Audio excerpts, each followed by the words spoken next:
Captain Jake Coleman stared at the main screen of his ship. What he saw made his stomach turn. Giant alien warships filled the space around the planet Zephyr Prime. These were not just any ships. They belonged to the Caltharian Empire, the most feared force in this part of the galaxy. The Caltharians had ruled for 300 years. No one could stop them. Their ships were huge and covered in what looked like living metal. The metal moved and changed shape. It was both machine and creature at the same time. When the Caltharians wanted to destroy something, their ships would grow new weapons right from their hulls. Jake's ship, the Aurora's Edge, was small and weak compared to the monster ships outside. He was supposed to watch and record what happened. The Terran Colonial Authority wanted to know how wars were fought out here. They called it neutral observation. Jake called it watching people die. Captain, the Zephyrian Defense Fleet is moving. Into position, said Dr. Lisa Martinez. She was the ship's science officer. Her job was to study alien life forms. Today, she was studying death. Jake nodded. He had met some Zephyrians before. They were good people. They looked like tall, thin humans with blue skin and 4 arms. They loved art and music. They had never hurt anyone. But the Caltharians did not care about that. On the screen, 30 Zephyrian ships moved toward the Caltharian fleet. The Zephyrian ships were beautiful. They were white and silver, shaped like flowers made of metal. But there were only 30 of them. The Caltharians had over 200 ships. This is not going to be a fair fight, muttered Ryan Brooks. He was the chief engineer. Ryan was a big man with rough hands and a kind heart. He fixed things. But he could not fix what was about to happen. The Caltharian flagship was the biggest ship Jake had ever seen. It was called the Devourer of Worlds. The main fit. The ship was 5 miles long and covered in spikes and teeth-like structures. Strange lights pulsed along its hull like a heartbeat. At the front of the ship was a massive, mouth-like opening that could swallow smaller ships whole. Supreme Admiral Vextar commanded the Caltharian fleet from that ship. Jake had seen pictures of him. Vextar was 7 feet tall with gray skin and red eyes. He had tentacles instead of hair and spoke in a voice that sounded like grinding metal. The alien had conquered 47 star systems. Today would be 48. The Zephyrians are sending a message, Lisa said. She put it on the speakers. Caltharian fleet, this is Admiral Geltar of the Zephyrian Republic. We ask you to leave our system in peace. We have done nothing to harm your empire. Our people wish only to live free. The reply came quickly. Vextar's horrible voice filled the bridge. Your freedom ends today. Surrender now, and some of you may live as slaves. Resist, and you will all die. We choose to resist, Geltar replied. His voice was sad but strong. Jake felt sick. He wanted to help, but his orders were clear. Watch only. Do not get involved. The Aurora's Edge had only basic weapons anyway. They would be destroyed in seconds. The battle began without warning. The Caltharian ships did not use normal weapons. Instead, they shot out streams of black liquid. When the liquid hit Zephyrian ships, it began to eat through the metal. The ships started to dissolve from the inside out. My God, Lisa whispered, those are bioweapons. The liquid is alive. It's consuming the ships and everything inside them. Jake watched in horror as Zephyrian crews tried to escape in small pods. But the Caltharian ships grew long tentacles that grabbed the pods and crushed them. No one was allowed to survive. One Zephyrian ship tried to ram a Caltharian vessel. It was a brave move, but useless. The Caltharian ship's hull simply opened up like a mouth and swallowed the Zephyrian ship completely. Then the hull closed again. Captain, I'm picking up life signs inside that Caltharian ship, Lisa said. Her voice shook. The Zephyrians are still alive in there. The ship is ... It's digesting them slowly. Ryan stood up from his station. His face was red with anger. We have to do something. We can't just sit here and watch this. Our orders are to observe only, Jake said. But his own hands were shaking. We're not supposed to interfere. Then our orders are wrong. Ryan shouted. The battle, if it could be called that, lasted only 2 hours. When it was over, every Zephyrian ship was gone. The planet below was covered in the same black bioweapon. From space, Jake could see the cities dying. The oceans turned black. Nothing would survive. Vic Star's voice came over the radio again. This time, he was speaking to the galaxy. Let this be a lesson to all who think they can resist the Caltharian Empire. We are your masters. Obey or die. Jake turned off the radio. The bridge was silent except for the hum of the ship's engines. Lisa was crying quietly at her station. Ryan punched the wall and walked away. That night, Jake sent his report to Earth. He told them everything he had seen. He described the bioweapons and the complete destruction of an entire civilization. At the end of his report, he wrote something that was not in his orders. Someone needs to stop them, he wrote. The Caltharians are not just conquering worlds. They are ending them. If no one stands up to them, they will kill everyone in the galaxy. Far away on Earth, Admiral Patricia Kane read Jake's report. She had been waiting for this moment. For years, humanity had been preparing in secret. They had built new ships and new weapons. They had studied every alien race and learned from their mistakes. The time for watching was over. The time for action had begun. But the Caltharians did not know this yet. They thought they were still the strongest force in the galaxy. They thought no one could challenge them. They were about to learn how wrong they were. 6 months had passed since the Zephyrian massacre. The Caltharian Empire had grown even stronger. They now controlled 52 star systems. Their bioships patrolled the space lanes like hungry sharks. No one dared to challenge them. But strange. Things were happening at the edges of Caltharian space. In a dark bar on the mining station Omega-7, a group of smugglers sat around a table. They spoke in whispers, afraid that Caltharian spies might hear them. I'm telling you, I saw it with my own eyes, said a scarred man named Torvik. He was a Centauri trader who had been smuggling goods for 20 years. A ship came out of nowhere. It was bigger than anything I've ever seen, but it moved like a ghost. You're drunk, laughed another smuggler. No one fights the Caltharians and lives. I'm not drunk. Torvik slammed his drink on the table. 3 Caltharian patrol ships were checking cargo near the Void Nebula. This ghost ship appeared behind them. Before they could even turn around, all 3 ships were gone. Just gone. No explosions, no debris, nothing. The other smugglers looked at each other.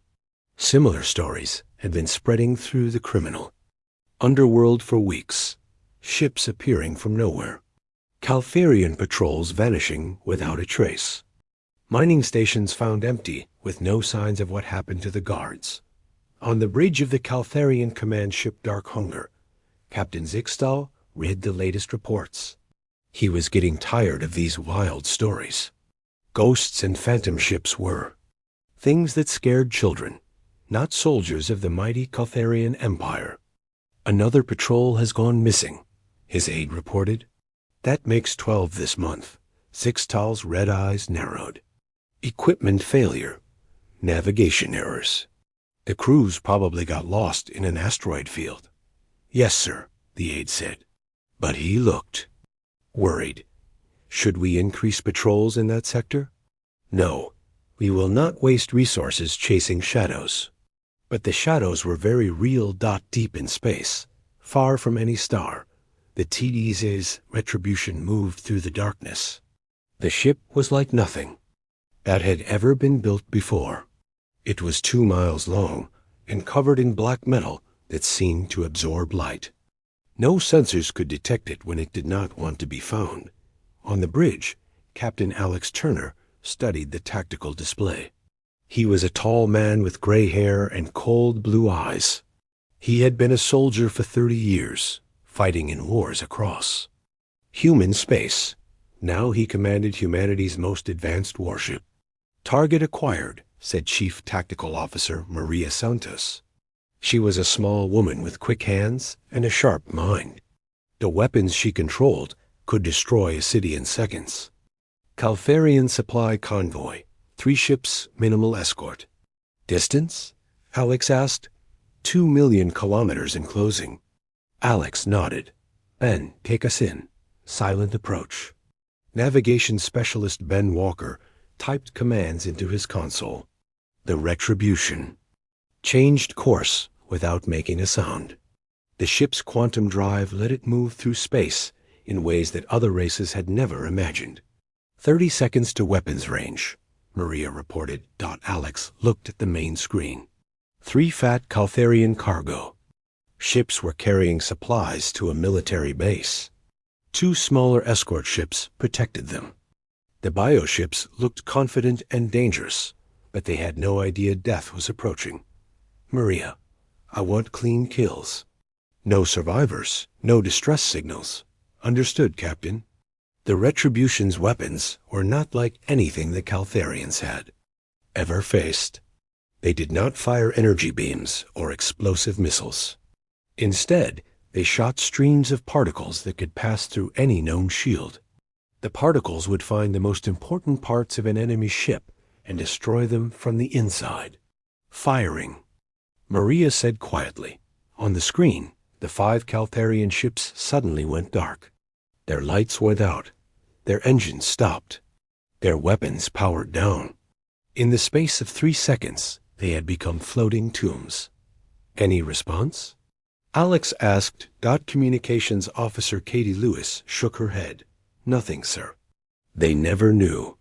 What hit them? Alex allowed himself a small smile. "Good. Set course for the next target." The Retribution disappeared back into the darkness, leaving no trace that it had ever been there. The dead ships would not be found for days. When they were, there would be no clues about what had killed them. This was the 5th such attack in 2 weeks. Each time, the mysterious ship struck without warning and vanished without a trace. The Caltharian High Command was starting to worry. In his palace on the capital world of Caltha Prime, Supreme Admiral Vextar studied the reports. His red eyes glowed with anger as he read about the missing ships and silent attacks. "How many ships have we lost?" he asked his intelligence chief. 47 vessels in the last 6 months, my lord. All in different sectors. All with no survivors or witnesses. Vextar's tentacles writhed with rage. "This is impossible." Number. Race in the galaxy has the technology to challenge us. Perhaps it is not a known race, my lord. Perhaps it is something new. New? Vextar laughed, but it was not a happy sound. "We have conquered everything worth conquering. There is nothing new." But even as he spoke, Vextar felt a cold fear in his heart. The Caltharian Empire had ruled for 3 centuries because they were the strongest. If something stronger had appeared, what would happen to his people? On the mining world of Kepler 9, the workers had been slaves for 10 years. The Caltharians had taken over their planet and forced them to dig rare metals from the ground. Anyone who complained was fed to the bioships, but today something was different. The Caltharian guards seemed nervous. They kept looking at the sky as if they expected something to fall from it. "What's wrong with them?" whispered a human worker named Tom Hayes. "I heard rumors," said another worker. "Ships have been disappearing. Caltharian ships. Someone is hunting them."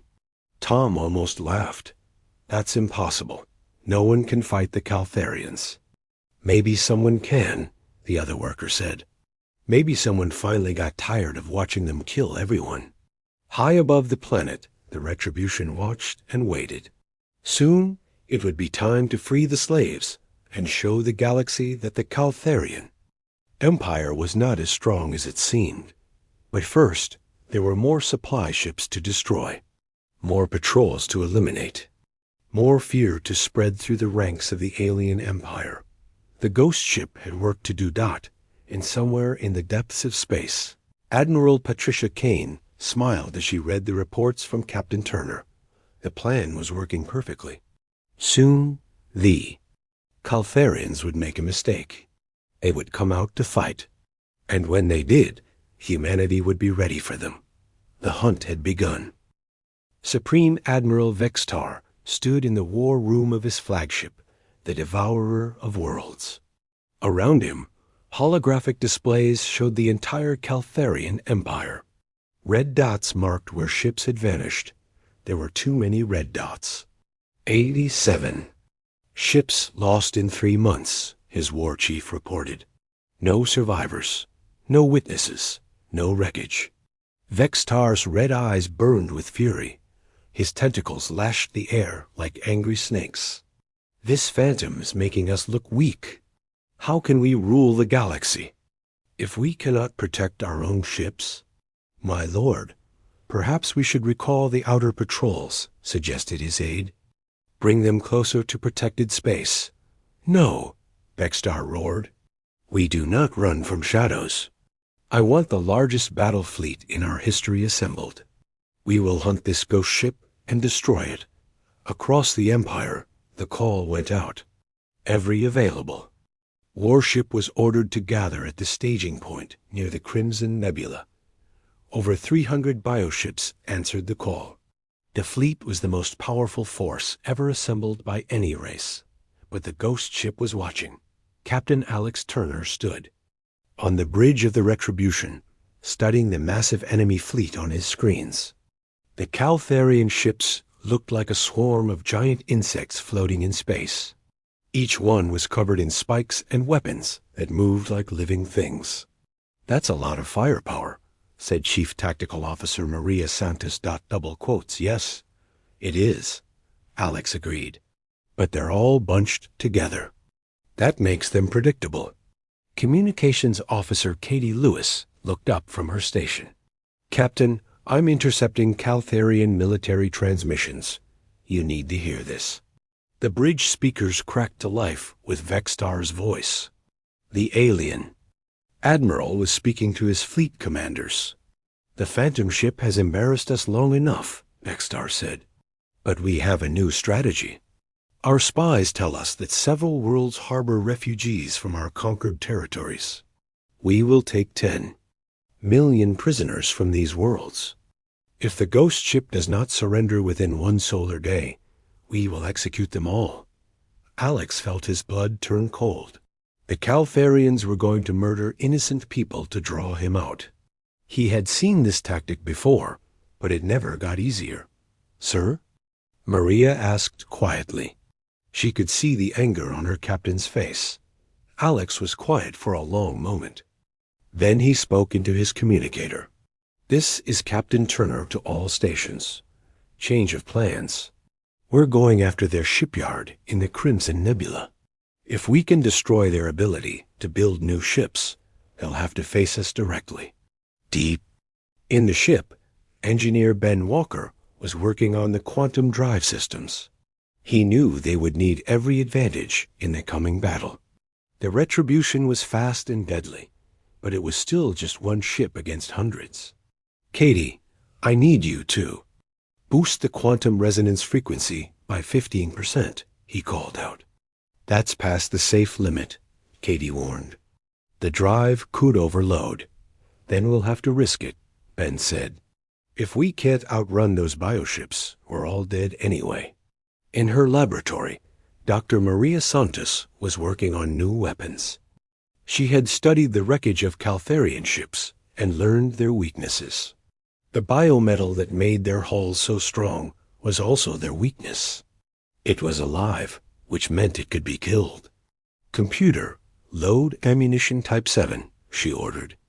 The ship's automated systems began preparing special rounds. Designed to poison the living metal of Caltharian ships, the Retribution moved through space like a hunting wolf. It stayed in the shadows between stars, invisible to enemy sensors. When it reached the Crimson Nebula, Alex was amazed by what he saw. The Caltharian shipyard was huge. It floated in the red mist of the nebula like a metal city. Dozens of new bioships were being grown in massive tanks. The sight made Alex sick. Each ship would be used to destroy another innocent world. Maria, how long to target all the construction bays? 60 seconds, sir. Do it. The Retribution's weapons fired in complete silence. Streams of poisoned particles shot through space and struck the shipyard. The living metal of the construction bays began to die immediately. The half-built ships dissolved like ice in hot water. Alarms began blaring across the shipyard. Caltharian workers ran in panic as their greatest construction project fell apart around them. In minutes, the work of decades was destroyed, but the attack had been detected. "Captain, enemy fleet is changing course," Ben reported. "They're heading straight for us." Alex smiled grimly. "Good. That's exactly what we want." He opened a channel to the entire Caltharian fleet. When he spoke, his voice was broadcast across the galaxy. "Attention, Caltharian Empire. This is Captain Alex Turner of the Terran defense ship Retribution. For 300 years, you have terrorized innocent civilizations. You have murdered billions and enslaved entire worlds.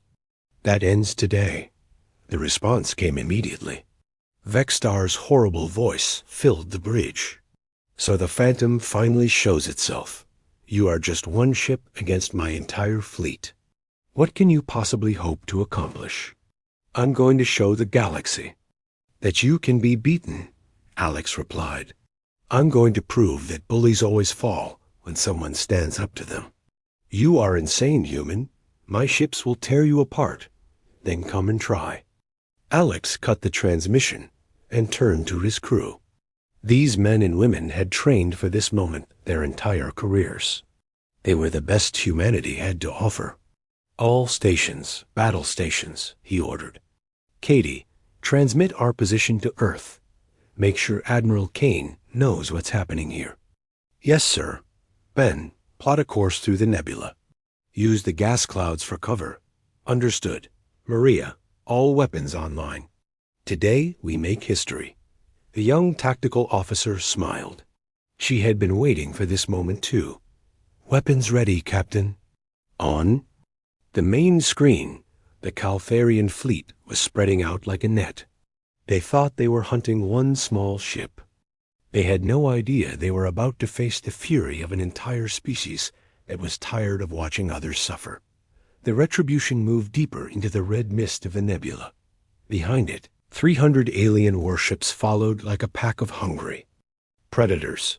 Neither side knew that this battle would change the galaxy forever. But in a few hours, everyone would know that humanity had arrived among the stars. And they had brought justice with them. The hunt was about to become a war. The vortex system had 2 bright stars that spun around each other in an endless dance.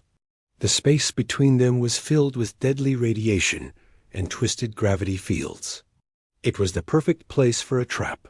Captain Alex Turner watched the tactical display as 300 Caltharian ships entered the system. They moved in perfect formation, like a school of metal fish swimming through space. At their center was the massive devourer of worlds, Supreme Admiral Vexstar's flagship. "They're taking the bait," said navigation specialist Ben Walker. He was sweating as he made tiny adjustments to their position.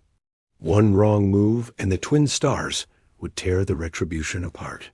"Maria, are the special weapons ready?" Alex asked. Chief Tactical Officer Maria Santos nodded. "All tubes loaded with nanoscale disruptors. Dr. Santos says they should work perfectly against bioships." The nanoscale disruptors were humanity's secret weapon. They were tiny machines smaller than atoms. When they hit Caltharian bioships, They would attack the neural pathways that controlled the living metal. The ships would lose their minds. Captain, Communications Officer Katie Lewis called out. Vextar is broadcasting on all frequencies. The alien admiral's voice filled the bridge. Human ship, you are surrounded. Power down your weapons and surrender. We will make your death quick. Alex picked up his communicator. Admiral Vextar, I have a better idea. Why don't you surrender to me? I promise to put you in a nice, comfortable prison cell. The response was a roar of fury that hurt their ears. You dare mock me? I will feed your bones to my ship. You can try, Alex said calmly. Then he cut the transmission and turned to his crew. Remember, we're not just fighting for ourselves. We're fighting for every innocent person these monsters have killed. Make them pay. The battle began when the Caltharian ships fired first. Streams of bioacid shot through space toward the Retribution. The deadly liquid could eat through any known armor in seconds. But the Retribution was not there when the acid arrived. Quantum jump complete, Ben reported. The ship had teleported 2,000 miles in the blink of an eye, appearing behind. The Caltharian formation. Fire! Alex ordered. The Retribution's weapons lit up the darkness. Quantum torpedoes phased through Caltharian shields like they were not there. The torpedoes exploded inside enemy ships, tearing them apart from within. 6 Caltharian vessels died in the first salvo. Chief Gunner Danny Rodriguez whooped with joy as he watched the enemy ships break apart.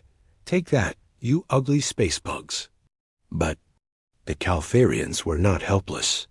They had been fighting wars for centuries. The surviving ships spread out and began firing from all directions. Lieutenant Sarah Kim was the best pilot in the human fleet. Her hands flew over the controls as she guided the Retribution through the storm of enemy fire. The ship twisted and spun like a dancer, avoiding death by inches. Sarah, take us through the gravity well of the first star, Alex ordered. Use the radiation to mask our heat signature. Sir, that's incredibly dangerous, Sarah warned.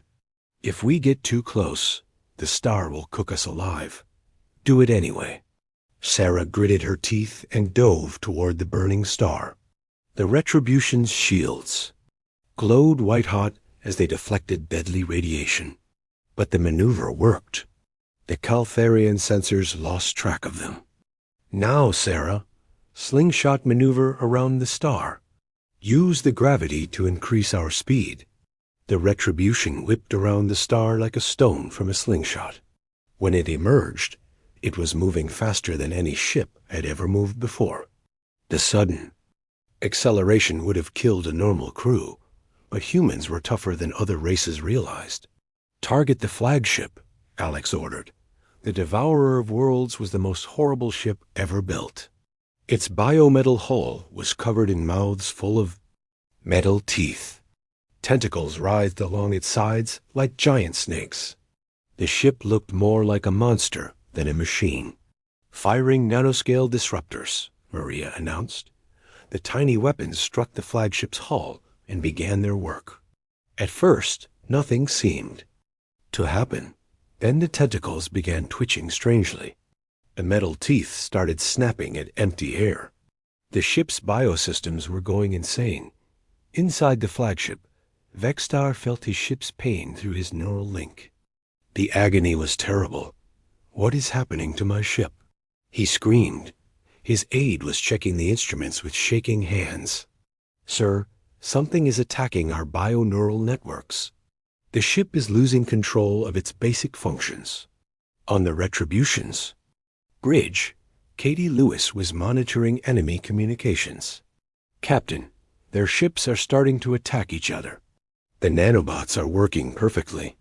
Alex watched in amazement as Caltharian ships turned their weapons on their own allies. The bioships could not tell friend from enemy anymore.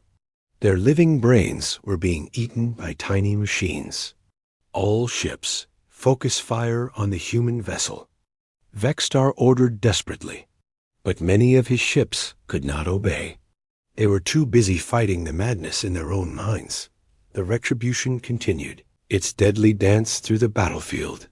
Every time Caltharian ships tried to surround it, a human ship would quantum jump to a new position.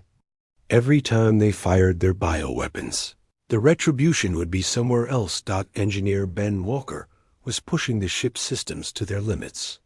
"Captain, the quantum drive is overheating. We can't keep this up much longer." "How long do we have?" "Maybe 10 more jumps. After that, we'll have to fight them the old-fashioned way." Alex nodded. 10 jumps would have to be enough. "Maria, target their command ships. If we can kill their leaders, the rest might surrender." The next few minutes were the most intense of the battle. The Retribution appeared and disappeared like a ghost, striking the most important Caltharian ships and vanishing before they could respond. Each time it attacked, another enemy commander died, but the Caltharians were learning. They began to predict where the human ship would appear next. More and more bioacid streams filled the space around the Retribution. "Hull breach on Deck 7. Bang reported. "Emergency bulkheads are holding, but barely." "We're running out of tricks," Sarah said as she dodged another volley of enemy fire. Alex looked at the tactical display. They had destroyed over 100 enemy ships, but there were still too many left. The Retribution was fast and deadly, but it could not fight forever. Then Katie Lewis made a discovery that changed everything. "Captain, I'm detecting something strange. The Caltharian ships are all connected by bioneural links. They share information through organic networks." "What does that mean?" Alex asked. "It means if we can hack into their network, we can control all their ships at once." Alex stared at her. "Can you do it?" Katie's fingers flew over her console. "I'm trying to trace their communication pathways. If I can find the main control—" "No ... double quotes." She paused, then smiled. "Got it. It's on the flagship. Maria, I need you to punch a hole in that ship's defenses. Katie needs a clear shot at their central computer." "On it, Captain." The Retribution made one final attack, run on the Devourer of Worlds. Every weapon fired at once, tearing through the flagship's biometal hull. For a moment, the ship's defenses were down. That moment was all Katie needed. "I'm in their system," she announced. "Uploading the virus now." Across the Caltharian fleet, ships began shutting down one by one. Their biobrains were being rewritten by human computer code. In minutes, the most powerful fleet in galactic history had become a collection of floating metal. Vexstar's voice came over the radio one last time. It was weak and full of defeat. "This is impossible. We are the Caltharian Empire. We cannot be beaten by one ship." Alex picked up his communicator for the final time. "Admiral Vexstar, you just learned something important. It's not the size of the ship that matters. It's the courage of the people inside it. The Battle of Vortex Prime was over. Humanity had won its first victory against the galaxy's greatest empire. But this was just the beginning. Soon, every world would know that Earth's children had come to the stars, and they would never bow to tyrants again." The news spread across the galaxy faster than light itself. The mighty Caltharian Empire had been defeated by a single human ship. On 1,000 worlds, people who had lived in fear for generations dared to hope again. Captain Alex Turner stood on the bridge of the Retribution, looking at the wreckage of the Caltharian fleet floating around them. Most of the enemy ships were dead in space, their biosystems shut down by Katie Lewis's computer virus. A few had tried to escape, but the human ship had hunted them down one by one. "Captain, we're receiving surrender requests from 17 Caltharian worlds." Communications Officer Katie Lewis reported. "They want to negotiate peace terms." Alex nodded. This was what he had hoped for. "Tell them we'll discuss terms after we free their prisoners." The Retribution's first stop was the prison world of Kethmer. For 50 years, the Caltharians had kept their captured enemies there. Millions of beings from dozens of different races worked in the dark mines, digging rare metals to build more bioships.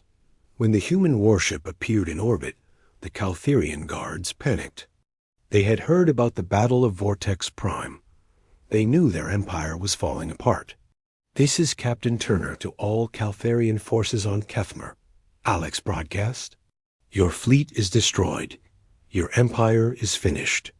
Surrender now and you will be treated fairly. Resist and you will share the fate of your warships."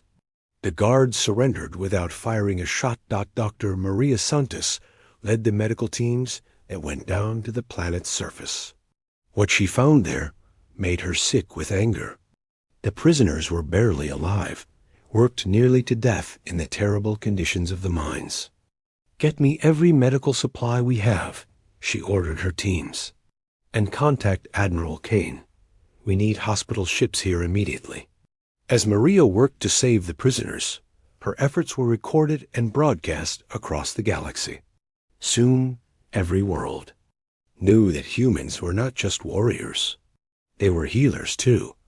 On the former Caltharian capital world, the government was in chaos. Supreme Admiral Vextar was dead, killed when his flagship's biosystems failed completely. The other admirals were fighting each other for control of what was left of the Empire, but their fighting stopped when a new message was broadcast on all frequencies. "People of the former Caltharian Empire," Captain Turner's voice said. "This is Captain Alex Turner of the Terran defense ship Retribution. Your government of conquest and murder is finished, but we are not here to replace one tyranny with another." The alien leaders listened in shock as the human captain continued.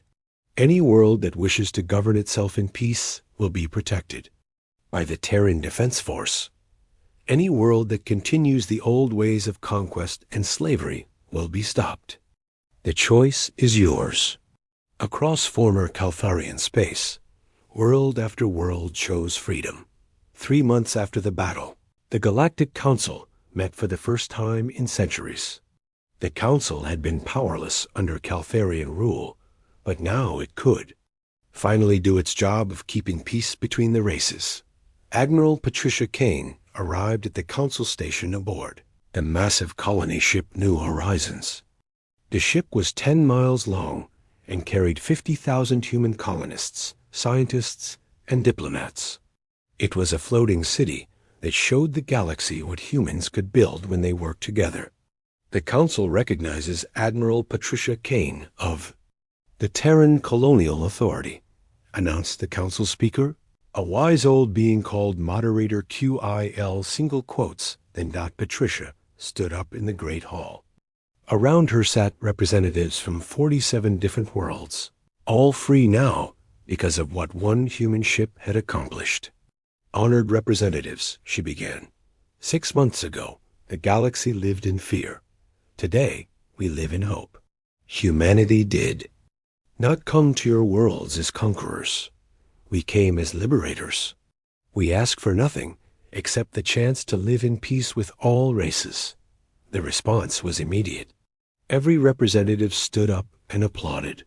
Many of them were crying with joy. "The Galactic Council hereby invites humanity to join as a founding member of the new Democratic Alliance," Moderator Kilthin announced. "Will you accept?" "We accept with honor," Patricia replied, but not everyone was celebrating. In the dark corners of the galaxy, other evil empires watched and planned. The Shadow Lord Confederation had ruled 12 systems through fear and dark magic. The Hive Mind Collective had consumed entire worlds, turning their populations into mindless drones. These empires had stayed quiet while the Caltharians were strong, but now they saw opportunity. "The humans destroyed the Caltharians with just one ship," hissed Shadow Lord Noliker. "But they cannot be everywhere at once. We will strike while they are weak." But the Shadow Lords had made the same mistake as the Caltharians. They thought humans were just another race with just another ship. They were wrong. 6 months after the Battle of Vortex Prime, Captain Alex Turner received new orders. From Admiral Kane, intelligence reports showed that the Shadow Lord Confederation was planning attacks on newly freed worlds. "It seems our work is not finished," Alex told his crew as they gathered in the ship's briefing room. Chief Tactical Officer Maria Santos smiled. "Good. I was getting bored with all this peace." Navigation Specialist Ben Walker laughed. "Speak for yourself. I was enjoying not being shot at every day." "Well, get ready to be shot at again," Alex said. "Because we're about to show another group of bullies what happens when they threaten innocent people." The crew of the Retribution had become legends across the galaxy. Songs were sung about their victory over the Caltharian Empire. Children on 100 worlds played games, pretending to be the brave humans who had saved everyone. But the crew themselves remained humble. They knew they had just done their duty. "Captain," Katie Lewis said, "we're receiving a message from the prison world of Kethmer. The former prisoners want to thank us personally." On the main screen, dozens of different alien faces appeared. They were the people Dr. Maria Santos had saved from the Caltharian mines. They looked healthy and happy now. "Captain Turner," said their spokesman, a blue-skinned Zephyrian named Veltar. "We wanted you to know that our children will learn your names. They will know that when darkness covered the galaxy, humans brought the light." Alex felt his throat tighten with emotion. This was why they fought. Not for glory or conquest, but so that children could grow up free. "Thank you," he said simply. "But remember, you freed yourselves. We just gave you the chance." As the transmission ended, Alex looked around at his crew. These men and women had changed the galaxy forever. They had shown that good could triumph over evil, that the strong should protect the weak, and that freedom was worth any price. "All right, people," he said, standing up. "Let's go teach the Shadow Lords the same lesson we taught the Caltharians." The crew grinned and headed to their stations. They had work to do not far away on Earth. Admiral Patricia Kane watched the stars through her office window. Reports were coming in from across human space. New colonies were being established. New ships were being built. New alliances were being formed with alien races who had never trusted anyone before. Humanity had taken its first steps into the larger galaxy, and those steps had been sure and strong. The age of human tyranny ruling the stars was over. The age of human protection had begun, and in the darkness between the stars, the TDS Retribution moved silently toward its next mission. The ghost ship had become something more than a weapon. It had become a symbol of hope for everyone who refused to bow to evil. The galaxy was vast and full of dangers, but now it had protectors who would never give up, never surrender, and never let innocents suffer while they could fight. The stars belonged to everyone now, and humanity would make sure it stayed that way.